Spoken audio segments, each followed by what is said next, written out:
So the next topic. How hard do I nut? How hard does Henry nut? This is sort of I've been bringing in all the topics so far, but this is actually technically Henry's topic because he mentioned it last week, and I was like, oh, that's a good one. That's a good one. We should do that. Our favorite singers and songwriters. I have a rule. It can only be mountain goats. Shut up. No, my stipulation is that to bring in more people, I'm not allowed to mention the Mountain Goats. He's not allowed to mention Bob Dylan. You're not allowed to mention Bruno Mars. Yeah, fuck What about you. me? Lou Reed. You can just, you can talk about Tom Waits all you want and Nick Cave. It was funny because Nick Cave was the first person I was going to bring up. Because Nick Cave's fucking We're not allowed sexy. to talk about Lou Reed, or I'm not allowed to talk about Bob Dylan. So, Okay, that's fine with me. Yeah. Henry, Fair enough. I want you to go first, since this is technically your topic. Well, one of my favorite singer-songwriters has always been Daniel Johnston. I thought you were gonna say Daniel Fielding. I was like, oh, that guy sucks. Like, I haven't even released anything. Apple of my eye. We all know who that song's about. Anyway, so I've always really admired Daniel Johnston for his songwriting of able to.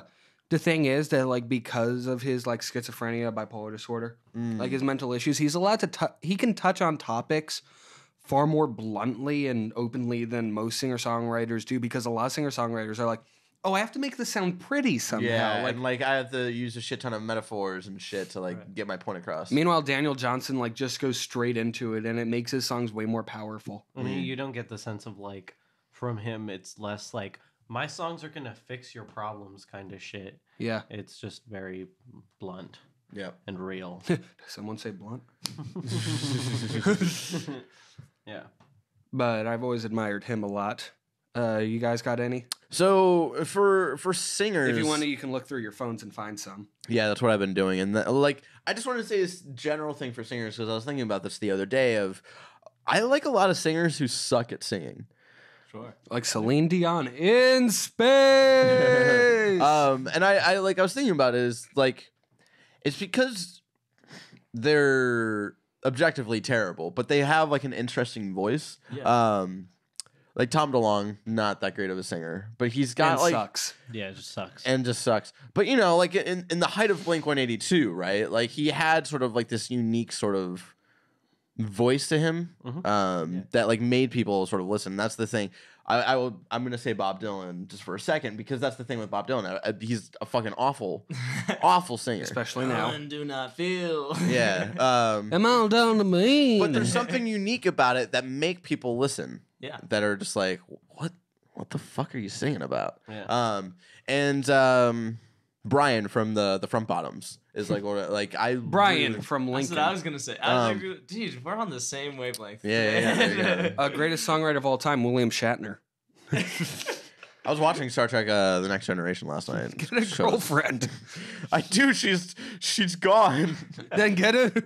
By the time these by the time these episodes post, she'll be back though, so it'll be all good. Brian just has also a really unique sort of terrible voice, but it's just something about all these singers. For me, there's just something charming about the way that especially Brian, just because he's also blunt in a way in his writing and just how pathetic he sounds as a singer. He's it sounds like he's crying while he's singing. That's just you feel it, but you're also the fuck? There's a map on my baseball bat. But I feel he's gotten better over the years. Definitely their solo album, or not solo, their fucking self-titled album. Thank you. I knew it started with an S. Their Alien album. He was definitely going off key a lot and stuff, and I feel that was on purpose a lot. And this most recent one, Back on Top, is definitely more of songwriter of our modern time, going more into sticking with melodies and whatnot. So that's what I have to say for singers right now. Give me a little bit to think about songwriters, because I really need to think about that one. My favorite songwriter, probably my real favorite songwriter besides the obvious choice, who I said I'm not going to mention, was so one of my favorite Celine Dion. Exactly. In space. Isaac Brock from Modest Mouse. Interesting. is one of my favorite singer-songwriters entirely because he's the opposite of being blunt. And also because, so something that not a lot of people mention about depression is like how much tiny things that don't matter affect you in a huge way, and his lyrics like perfectly capture that. That was one of the guys I was going to mention specifically for that exact reason. He really knows how to kind of capture the like state of mind and kind of your progression of looking at things. Yeah. In that specific depression like state of mind. But it's like he's perfect in like how he knows exactly how to phrase something that's small so that it can destroy you. Yeah. No, and like that plus his style of performing and singing goes perfectly with the set mood of it. Like one of I think the best secret tricks to writing songs is like writing a line where it's like on first listen you're like, oh, that's goofy, why do you say that? And then like later on you're just like, but why does it hit me so hard? Yep. Like for me, one of the best examples is Someone Great by LCD Sound System. The line, the coffee isn't even bitter because what's the difference? Yeah. Like that's the exact kind of line where it's like, that's such a small thing, but it's exactly how you feel in that situation. And someone I want to shout out who recently did that I really like is Modern Baseball's new album, Holy Ghost, and they really hit. They're like been known for more of like pop punk and whatnot, but this album is way more of like has more emo tones and whatnot, and they do that a lot in this new album where they have just like these little lines that like hit you, and little lines that just like that just feel right, you know. He's gonna fuck a record. No, I only have it digitally. That's so I can't. Most emotional song line it's of all time. I Whoop Batman's Ass by Wesley Willis. There's something about you that I just can't put my finger in. Yeah, Great line. Fuck Blink-182. Breathing in Stereo off of Holy Ghost. There's a line where it's just like, shit. How does it go? It's like summertime and the living's easy. Burnout by day, lover by night. I'm not the same as I was, but that's cool, whatever. And that's just like sort of that great mentality of like when you're sort of like early 20s college kid and you're just like, the fuck am I doing? And like that sort of like weird, non-specific, sort of specific line just like nails sort of like our age group right now. And then there's also the best song off of this album. Sorry, I'm just sort of gushing about this album just because I finally got to listen to it. Hiding, which is like, it starts off more of acoustic and then like it sort of crescendos into like a full band thing later. It sort of just it does this. It works. Three fingers, one in the coo and two in the poo. Two in the coo, one in the poo. Two in the pink, You're one in doing the it. stink. No, You're doing it all wrong. You're trying to make that girl scream. Fist in one, fist in the other. One missing the coo You're like and toy three. Hulk hands. So in Hiding, Still got Hulk hands. there's a line that goes sort of like where he's talking about like how he like watered his plant too much and like how like the good things like die way too easily, and it's like he wish he had like known like how to take care of something better. And it's like those like again those like little specific things that like just hit so hard because it speaks to like a more general feeling that just does that so well, and that's why I fucking love that album. And to me, the best example of it, and I'm gonna break my rule because I have to mention this line. Mountain Goats, the song "Wake Up New" has the line. You already lost. I know. But the first time I made coffee by myself, I made too much of it, but I drank it all just because you hated how I let things go to waste. Like that line. Yeah. Like my mom breaks down every time she hears that song because it hits her exactly in that way. Yeah. Yeah, and also shit, what's the one mountain? Going to Georgia? Yeah. Oh my! The one that fucking, I performed Yeah. in dedication to my cousin. The I Hope We Both Die, is that the one? No, that's No Children. Yeah. I don't think I was there for that when you did that one. No Children? No, Going to Georgia. Oh yeah, no. It's on YouTube though. It's on the YouTubes. The line Link where right here. the line, and you know I know I'm gonna sort of make you a little upset because the first time I heard that song was actually when Dan Campbell covered it. When it's on his, it's like Now he's all pissed at me. But but I've listened to the original. I like the original as well. But there's a certain way of the line where it's like we're talking about like you standing in the doorway and it's you. And like, there's a certain way where Dan like says like, and it's you, like just sort of this realization that you're there. The thing I love most about you standing in the doorway is the fact that it's you and that you're standing in the doorway. Yeah, and there's just like something like how he said that's like always like puts like chills down my spine. So, greatest songwriter of our time, right here. Riff Raff, yeah. Daniel, how about you? Is it Riff Raff? You're like. I'm keeping excited because I've been really thinking about it because front bottoms was the one I was gonna say for the similar reasons. Just that kind of honest. Well, if you want to talk more about the songwriting, because I talked specifically about like his singing style. I was gonna mention I was gonna say, there's this guy named Paul Baraboo. I don't know if any of you guys have heard him. Paul Bearer? That was like Paul Baraboo, Undertaker. No, he has Oh, Undertaker! He's very much in a similar vein of like that kind of folk punk kind of thing. Andrew Jackson Jihad, those kind of things. I didn't know you cried that much. Yeah, I know. And he in the same vein as like the front bottoms, you know, he writes these lyrics that are kind of just. I'm sorry, I just keep watching you take sips out of that empty cup. Yeah, like that was like the last straw. Where I was like, I have to say something now. It's like, I do that all the time.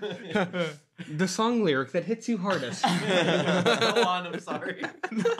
I was noticing that too, and I was like, why is he doing that? Because I need something. So yeah, Paul Baraboo writes these songs that are just really just honest, and he's like again, he's not like the best singer, but they're just really honest songs about really like mundane things. Like one of his lyrics is you Ride said, that pussy up. Right, exactly. It's like, you said you didn't like my beard, so I shaved it all off, and then we kissed and kissed like we hadn't kissed in weeks, but it was only a couple of hours. Just like stuff like that just seems like really just like random and out of the ordinary, but it hits pretty hard. And the same with that, a front bottom lyric will hit you, you know? Yeah. So yeah, I think Paul Baraboo, if you guys want to check him out, he's pretty cool. Yeah, folk punk. Yeah. We haven't heard from you at all. Yeah. I have 4 main ones. I'm gonna kind of go through them a little quickly. Tiptoeing in my Jordans. The first one. I threw a brick off a balcony. What? I threw a brick off a balcony. Damn. The first one would be Cedric from At the Drive-In, who kind of gets like the theme of how my mind works in general. He's very chaotic, very random spew of lyrics. If it sounds good, he's probably gonna put it in it, but he knows how to work well with that. Did you hear he's putting out 12 albums by the end of this year? Yeah, Jesus fuck. He's one of my favorite songwriters ever. That's more than Buckethead, and these are going to be good. Yeah, he's like he's like the Prince for like post-hardcore. The thing I love just, like, about can just take songs out of his ass. Yeah. The thing I love about how Cedric writes songs is that he can always just make a phrase that's like, this sounds awesome. Yeah. Like One Arm Scissor is pretty much nothing but song. Like every line in that song could be a title. Have they kiss a ground, pucker up, kiss the asphalt now. It's just like he just. This system is non-operational. He just like the way he performs and sings and everything is just how my mind works with all the anxiety that I have like alone. So listening to that is like the best relief. Another really good one, like I mentioned earlier, Nick Cave, who knows how to speak about the realest shit without being a completely pretentious asshole about it, which kind of fucked up. His son just died, and I can't wait for his next album because it's going to be very real and very sad. Also because you want to fuck Nick Cave. Yeah. Because who doesn't? Yeah. He's like the one artist. You're wrong. Have you seen this man? He is a fine man. He looks like PJ Harvey. If there's any artist that can make me like break down through like most of his work, it's like Nick Cave. Like some of the hardest, realest shit ever. The last 2 I'm gonna say at the same time because I think they're the best songwriters in history, and we lost them both recently. Jonathan Davis from Korn, obviously. Lemmy most of all, and David Bowie, which I think are the greatest fucking songwriters ever, especially Lemmy. But have you considered Tom DeLonge? No. Lemmy having written for a lot of different artists, including Ozzy, which is fucking crazy. Including wrestling. Yeah. Who are 2 other gentlemen who can take songs just out of fucking nowhere and make a fucking masterpiece out of it. David Bowie for tackling most pop genres for every fucking decade he lived through. Yeah. Yeah. And then Lemmy for creating fucking Motorhead, which is like one of the all-time greatest fucking metal bands in the fucking world. A band deck will kick your ass. Yeah. And on top of that, like previously what was the fucking name of the band he was in? It was, Hawkwind. like, Hawkwind, which was it Prague? Yeah, it was like Yeah. a psychedelic space rock. And even at that, like he was amazing in that. Like two of the most, if anything, the best fucking songwriters I've ever listened to in my life. And it kind of sucks that we lost them because it's like they also helped other artists grow. Also writing. Prince. Yeah. You know who we which haven't? fucking sucks. You know who we haven't mentioned at all? Any rappers? See, this was another one, and this is another one I wanted to bring up. Yeah. Sort of like in a singer type of way, not songwriting as much, but more of like I just sort of like his flow, and I know this, you don't agree with this at all. Says Eazy-E. Eazy-E. Easy. Because he's got that sort of unique tone in his voice that makes you listen. It's very much like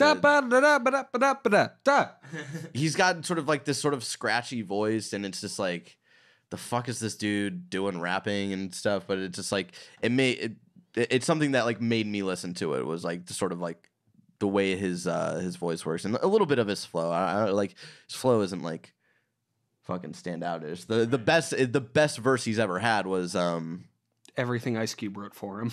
everything Ice Cube wrote for him. But it was his verse in Straight Outta Compton is his best one. Right. And it doesn't. Where he's the guy who will smother your mother and tell your sister that I love you. Oh my god, it's so good. See, if I'm going So hip-hop- good. That's Yeah, such a we're good. we can always mention rapper like Kendrick Lamar is always on the table when it comes to songwriting. Mm. If we're going hip hop, I'm going Mos Def, obviously, because I love. Oh, Mos Mos Def. I Def. think he's like the smoothest. He has Yeah. the smoothest bars fucking ever, and he always tackles real shit all the time. No, like, there's no bullshit with him ever. Sure. I'm gonna, Until now that he is fucking. I'm sold throwing my out. hat in the ring here. God, my It's hair out is of the awful. ring. My hair is awful. That's why I've been wearing this hat. Where'd I My, put my my hat? hair is in this like really weird stage because Alyssa hasn't been home to cut my hair. So, Barber. so Childish Gambino, Uh-huh. I think he is my favorite rapper. Working today. Yeah, I would say. Huh? Working today? Um, Nothing was stupid. so Asian it's girls he and also UCLA. he Are there Asian girls here? Minority Report, my son. Oh, okay. He also just like can get super real, and like the way his flow works is very much how like my thought process is. It's fucking like all over the place. Like even though it's like a I don't think it's as good as like his other stuff, but the fucking what was the single off of his most recent one? Sweatpants. Sweatpants, of like the sort of where his mind goes in every direction in that song. You mean the sort part of- where Vishers don't make noise when they start up? Just so you know. just so you know, and how that like it feels like very angsty and stuff, and at the end he's just straight up like, I don't give a fuck about my my family name and whatnot, and like that sort of like that moment hit hard for me, I remember, and just like sort of he knows how to sort of like escalate and like bring a stopping moment to something like at the right time. I want to say this not because I believe that he's one of the greatest songwriters. I just want to say it to see how pissed off Ricky gets when I say it. Immortal Technique. I fucking hate Immortal Technique, and he's usually the guy for people to go like, he's the realest motherfucker ever. You wanna No, talk- Like, stop. Who wants to just talk about rappers that It's just people like who the- don't like rap say are the best Immortal rappers? Technique is just like the aftermath of gangster rap, where it just went into this fucking pit of despair, the nothingness of like, you can just call any other like early 2000 gangster rapper like the realest motherfucker ever. Like, It's like when shut people up. say Spec Ops: The Line is a great written game, and it's like, no, it's just kind of dark and miserable. Yeah, it's just a really dark game. It's fun to play, but this is a game. Go back to music. Taking it out of hip hop for a second. Oh wait, I wanted to do one. Like, I just wanted to mention real quick because we were talking about Nas with Tony. Yeah. Can't Nas is sleep Nas. because sleep is the cousin of death. Go on. Taking it out of hip hop for a second. Waves. Nathan Williams. Sort of his songwriting is definitely It's also pronounced WAVs. his songwriting is a little similar to Brian from the Front Bottoms, of just like it's able to capture that like sort of early 20s sort of in college, not knowing what the fuck you're doing with your life. Especially like not a lot of people from like who I've talked to like likes Waves. Not a lot of people like V or 5 or whatever the fuck it is. Because a lot of people like King of the Beach like way more, and but I think V definitely stands out to me more because it's just this entire album is just like I like V because there's 2 of them in their name. he has no idea like what he's doing. Like he's just so like desperate and just like has no idea what's going on in his fucking life. Like there's like an entire song where he thinks like nothing is real because he can't believe like this girl like said this one thing to him. So like all this shitty stuff that's like happening to him, and one day he's like, no, none of this is real and stuff. It's like just like this fucking really like I don't want to say depressed. Horny.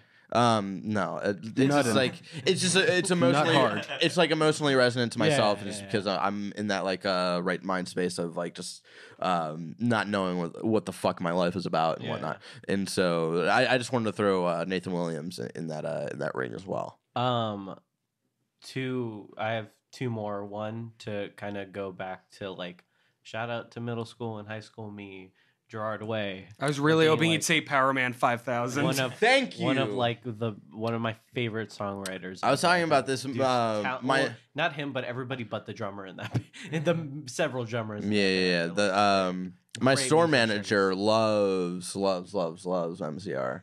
And he makes fun of people who say MCR. Like that's how much of like an old school like My Chemical Romance fan he is. He's like He's like Vampires Will Never Hurt You MCR fan. exactly. But honestly, like His favorite album is I Brought You My Bullets. the Black Parade is a fucking like. I know I'm gonna get fucking. You can see like eyeliner slowly move in on his face, like in real time, just like I know I'm about the to get. wings come in. Looks like Gwen. Dude, your Orochimaru Maru scar is acting up. I know I'm gonna get fucking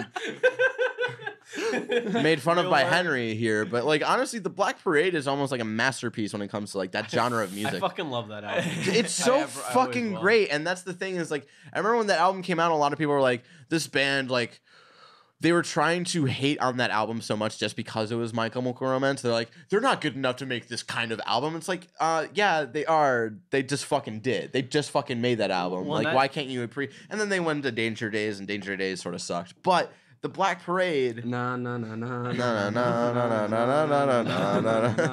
Well, not even just that, but to go back an album and go to 3 Cheers for Sweet Revenge, which was like That's a good one. which was like the longest. Like I've listened to 3 Cheers for Sweet Revenge longer than any other My Chemical Romance album, and just like every song on that album is like pure emotion.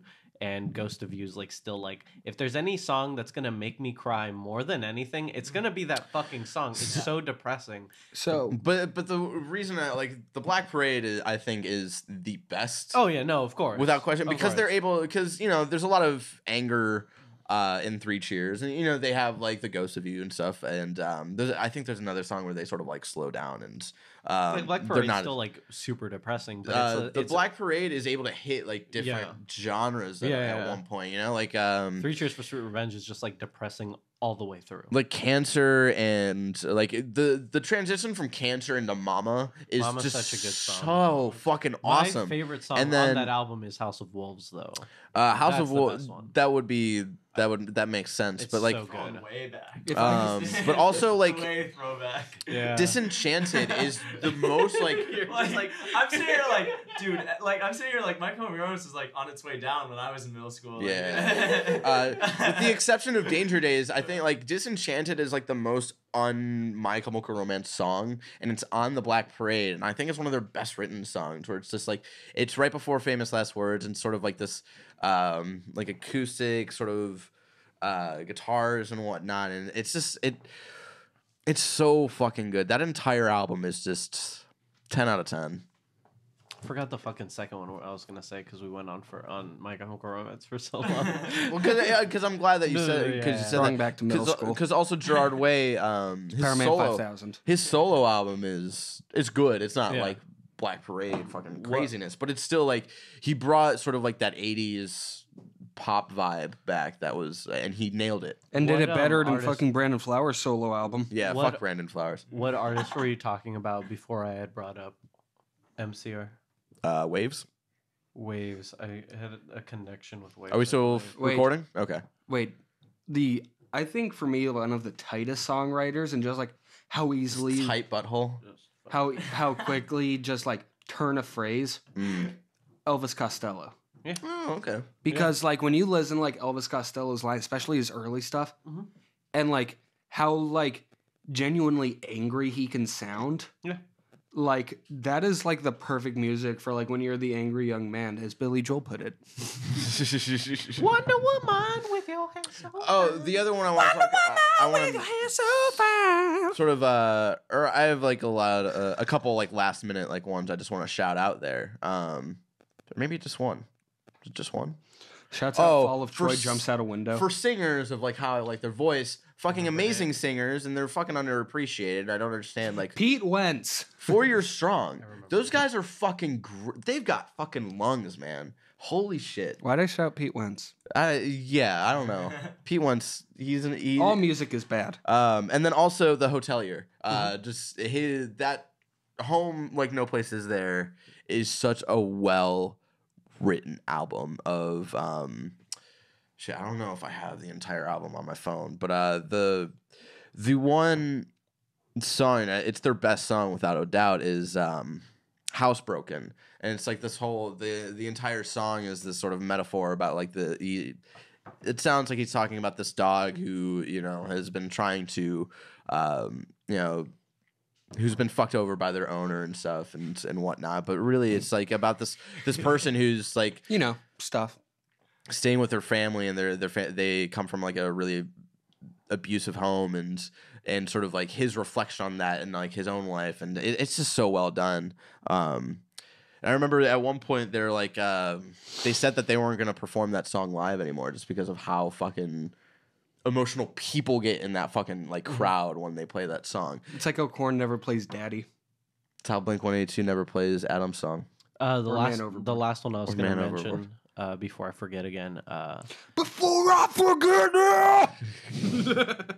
Yeah, Corey Taylor. No, Geezer Butler, one of the better songwriters. My dude. Yeah, out of everybody in Black Sabbath, he's the Certainly one. better than Ozzy. The man, the myth, the legend. Geezer Butler, the Geezer, is the bass player for Black Sabbath, and He's the best part of that band. yeah, he's the best part of that band. He's probably the reason that band was so fucking good. He's one. Someone who I'm surprised you haven't said. Johnny Cash, my dude. I had him in the back of Johnny my head Cash, yeah. this whole conversation, thinking if I should bring him up or not. 'Cause But it's too obvious. yeah, it's just like, I mean, it's fucking Johnny Cash. Yeah. That's why I like didn't talk about David Bowie that much, because it's just like it's David Bowie. Yes, Like, there's we all not understand that. Yeah. Wait until I show you the lounge cover I've made of Hurt. But yeah, hurt Johnny Cash myself obviously is like today. one of the greatest men to ever walk this earth. Daniel, do you, because we didn't let you talk that much more. No, do you have I'm any more? Agreeing Like, with. I'm good, man. You're Yeah, agreeing, man, like, but I want you to be involved a we little can, more. no, None of this like, fluffy shit where Fluffy's just like, I want yeah, that written man. on your tombstone. It's just, no, man, I'm good. No, his gravestone's gonna say, "Man, this life was wild." Yeah, no, I'm agreeing with pretty no. much everything you guys have said. Yeah, I can't think of anybody else. Anybody who's affected, like, who's inspired you to do your own songwriting? Yeah. I mean, that's- specifically, like, Besides Bruno is Mars. but, Yeah. I mean, you can talk about Bruno Mars for like 2 minutes. You little slut. No, I mean, No, tell who's me, inspired? tell me, why do you love him? Oh, Because I understand why my girlfriend loves him, mainly just because he's the homeboy from Hawaii. yeah. I was really hoping. I understand why she loves him because she's a woman. He just has a really like on the surface he has like a really laid back kind of fun approach to making music. He's And, super fucking talented. Yeah, and he's really talented. And guitar, drums, singing, like songs. I remember that He's the one of Super Bowl where he performed at the Super blew and everybody he away started at with Super like the Bowl. drums. I was like, oh shit, dude. Yeah, like the Okay. Super Bowl performance was one of those things where like people are like, oh, Bruno Mars is more than just a pop singer. Like he's actually talented. And then everybody realized that Red Hot Chili Peppers weren't actually playing guitar. He's one of those performers where like he makes it look so easy that like every time I see him perform and shit, I'm like, I can never do shit. yeah, Like this. he's just very I mean, suave. Like Very I don't suave. it's like I don't hate him or anything. I really admire the guy because he does put fucking work in. Yeah. But it's mostly just like looking at him being like, I can't do anything like that. I can barely play bass with all this shit that he's doing. So it's a mixture of like his, Christ. him being like talented at a lot of stuff. I like to try and like emulate that and try and yeah, he's really chill. We have the same hair. No, I'm Yeah, you both look like Brillo pads. Fucking, like, you take off your hat, you're just bald up here. What are you talking about? I remember crying. I remember when I was in Portland, I just texted everyone I knew, imagine Daniel bald. Yeah, you did text me that. And everyone was just like, yeah. The best one was Fluffy just going, please. Yeah, no, but I agree with pretty much all. Like a lot of the people that you mentioned, I had never really listened to that much because either they were like not my time, or just it was a genre that I never really explored. But One of my yeah, some of my favorite songwriters that I haven't mentioned yet, they might be Giants. Yeah. Are also like really yes. good with how they how they just pluck lines out and it all makes sense and like how the song goes. I want to see how long I can just talk about 3 Days Grace and see if I can get you guys to believe I'm not bullshitting. No, but Animal honestly, I've Become is like a really emotional song to me. They Might Be Giants is really good because they're one of the few songwriters, like Bob Dylan, for me, like knows how to like sort of paint a picture and like set up a scene. They also do that really well with like even like their kids songs, where it's like there's a house at the top of a tree. They're able to like sort of You imagine that the street that you don't cross in the middle of the block. yeah, there's like they're able to make you actually think about like what they're singing about and like visualize it and whatnot. It's almost like reading a book in a way, and that's just something I don't feel like a lot of songwriters can really nail, and they do that really well. Kind of as a side one, because we could stay on this because topic you forever. mentioning that made me think of another band that it doesn't really like affect me personally, but I did have a phase listening to them, and I think he should be mentioned because I think he's a really great songwriter and does have a lot of talent. Matthew Schultz, I believe is his name, the lead singer for Cage the Elephant. No, Matthew Schultz is the guy who wrote Peanuts. Matthew Ray Schultz or some shit. I think he's a It really says I it saw right it. there, Schultz. I saw them live. yeah. Yeah, like a was few it? weeks ago. How was it? Oh yeah. It was nice. They Yeah. had energy unlike every other fucking band that's popular right now. Was And- it a wild ride? Would Daniel say it's I'd a probably wild say ride? Yeah. as well. But it's like it's so refreshing to go see a band live where it's not just them standing around.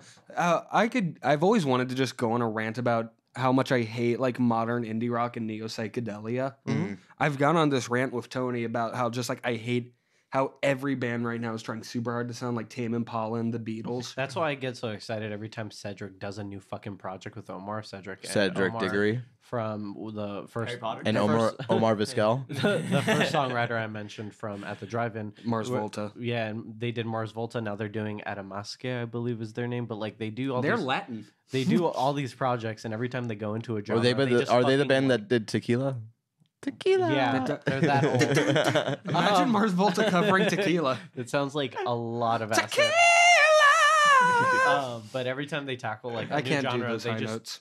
yeah, they like fucking destroy, like completely conquer the whatever sub fucking genre they're creating. Yeah. But yeah, like as an example of just like refreshing performance, Yeah. is like that. We need to move on. Yeah, I will mention one more thing and then we can move on. The greatest songwriters of all time, Toto.